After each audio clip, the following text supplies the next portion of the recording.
रानो चिड़िया ने कड़ी मेहनत और 5 दिन लगाकर अपना पक्का घर बना लिया था। शुक्र है ऊपर वाले का कि मेरा घर बनकर तैयार हो गया है। अब तो मैं मज़े से अपने घर रहूंगी।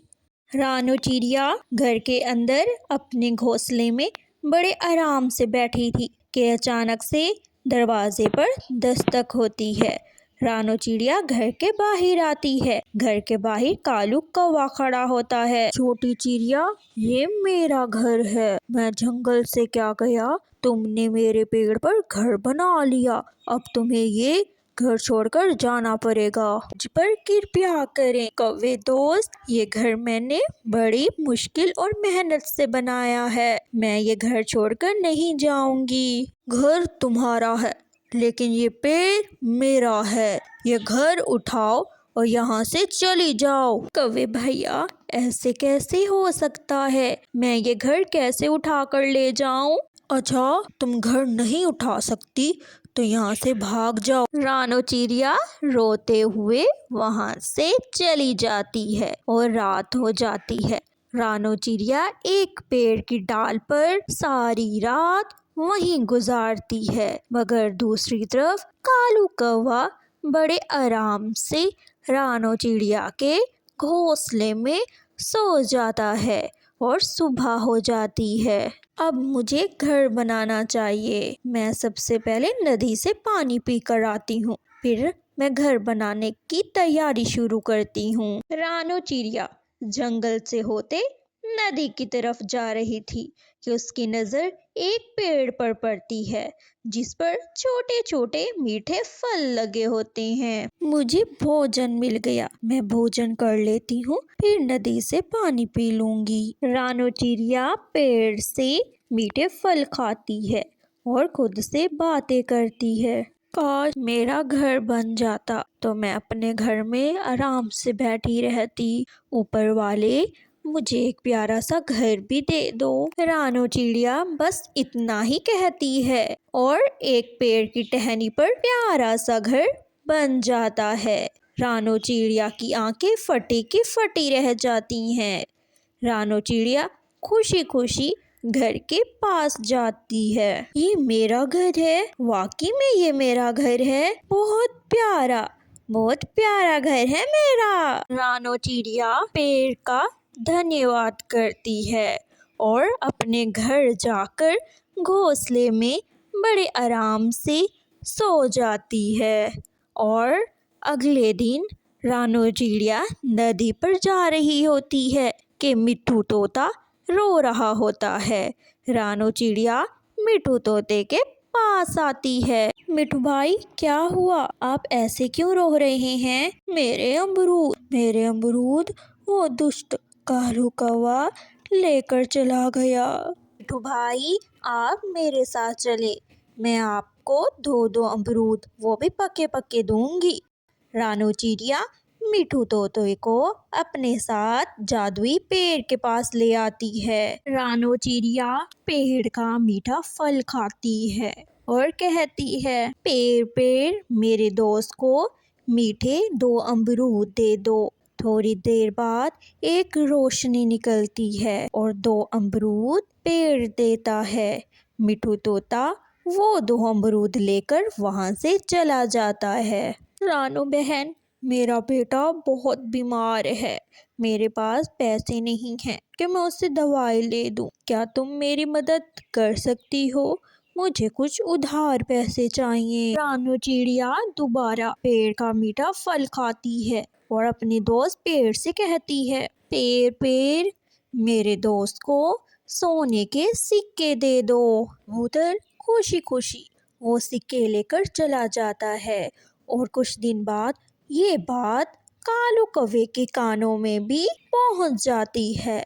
कालू कौवा भागा भागा रानो चिड़िया के घर के बाहर छुप कर बैठ जाता है और ये सब पेड़ के ऊपर बैठकर देख रहा होता है। रानो चिड़िया पेड़ का मीठा फल खाती है। पेड़ बुरी फाख्ता की मदद करो, बुरी फाख्ता को आपकी जरूरत है। बुरी फाख्ता को मीठे फल देती है, वो लेकर चली जाती है। रानो चिड़िया अपने घर और अपने घोंसले में आराम से सो जाती है।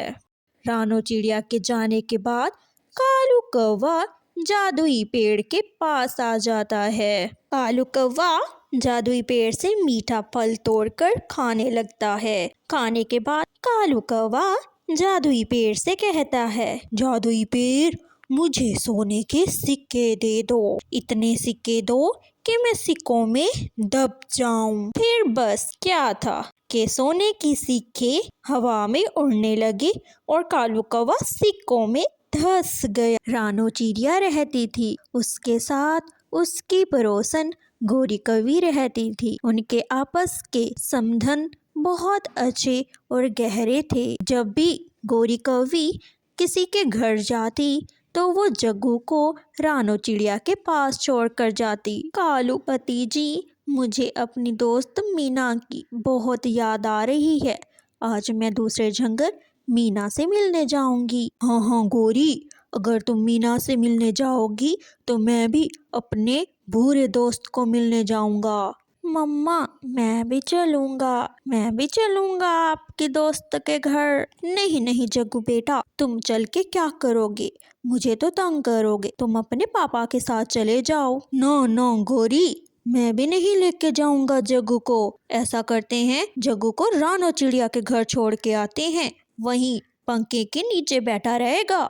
कालू कौवा जग्गू को अपने साथ लिए रानो चिड़िया के घर चले जाते हैं। रानो बहन, हम गोरी और मैं किसी काम से दूसरे जंगल जा रहे हैं। जग्गू को आपके पास छोड़कर जा रहा हूँ, शाम तक हम लौट आएंगे। कालू भाई, ये बात तो ठीक है, मैं जग्गू को अपने पास रख लूंगी, लेकिन जग्गू को समझा दें कि शरारत मत करे, मुझे तंग करता है। जग्गू बेटा, अपनी आंटी रानो चिड़िया को तंग नहीं करना। मैं जाता हूँ और जल्द वापस आता हूँ। कालू कौवा जग्गू को रानो के घर छोड़कर खुद चला जाता है। बच्चों, तुम सब यहाँ बैठो, मैं नदी से पानी भर कर आती हूँ। और तंग नहीं करना और एक दूसरे से लड़ना भी नहीं है। मम्मा ठीक है, आप पानी भरने जा रही हैं तो मेरे लिए मिठाई भी ले आना। गरम गरम मिठाई लाना मेरे लिए। हाँ बेटा, मैं आप दोनों के लिए मिठाई लाऊंगी, आप बस यहाँ बैठे रहना, ठीक है? मैं जाती हूँ। रानो चिड़िया अपने साथ बाल्टी लिए घर से चली जाती है। दूसरी तरफ पंखा चल रहा होता है। जग्गू अपने पंख से पंखे को अपनी तरफ कर लेता है। जग्गू भाई, ये तो गलत बात है, आप ठीक नहीं कर रहे। अगर आपको गर्मी लग रही है तो आप मेरे घोंसले में आ जाएं। फिर गुड़िया पंखे को अपने पंख से अपनी तरफ कर लेती है। नहीं, पंखा मेरी तरफ होना चाहिए, मुझे गर्मी लग रही है। फिर जग्गू अपने पंख से पंखे को अपनी तरफ कर लेता है। जग्गू शरारत कर रहा था कि उसके पंख में पंखा लग जाता है और जोरों से खून बहने लगता है। मेरे पंख में दर्द हो रहा है, मम्मा, पापा। जग्गू भाई, आप रोए मत, मैं जल्दी जाती हूँ और मम्मा को बुला कर आती हूँ। गुड़िया अपनी माँ को बुलाने नदी पर आ जाती है। मम्मा, मम्मा जल्दी चले, जग्गू को पंख में चोट लग गई है, उसके पंख से खून बह रहा है मम्मा।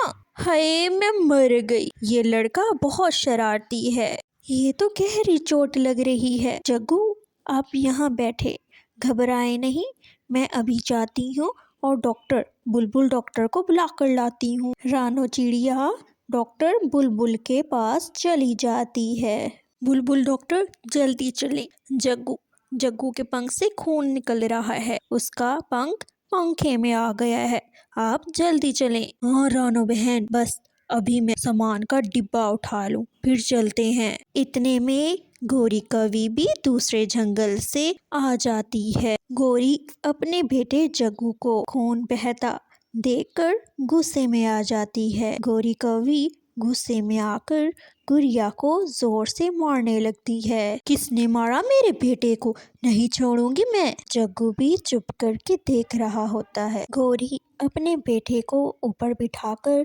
रानो चिड़िया के घर से चली जाती है। रानो चिड़िया भी बुलबुल डॉक्टर को बुलाकर आ जाती है। गुड़िया बेटा, आपके सर से खून बह रहा है। जग्गू कहाँ गया?